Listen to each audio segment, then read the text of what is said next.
5 ওয়াক্ত নামাজ যে মেয়েরা পড়বে, সামাত শাহরাহা যারা রমজানের রোজা রাখবে, আতাআত বালাহা স্বামীর আনুগত্য করবে, হাফিজাত ফুরুজাহা লজ্জাস্থানের হেফাজত করবে, এই 4টা কাজ যে নারীরা করবে 8টা জান্নাতের দরজা তাদের জন্য খুলে দিবে কে? আল্লাহ। সহজ হয়ে গেল না? মাত্র 4টা। কয়টা? 4টা। আরো জোরে বলেন কয়টা? 4টা। মাত্র 4টা কাজ। আর কিছু কাজ করতে বিশ্বনবী নিষেধ করেছেন।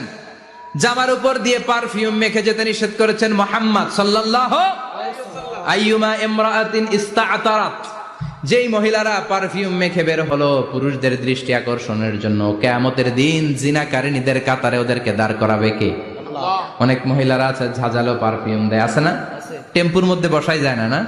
সিএনজিতে বসছেন, এদিকে বসছে খালাম্মায়, হায় হায় পুরা সিএনজি আমোদ করে ফেলাইছে, এত ঘ্রাণ, ঝাঁঝালো গন্ধ, জানিয়া নিষেধ করেছেন।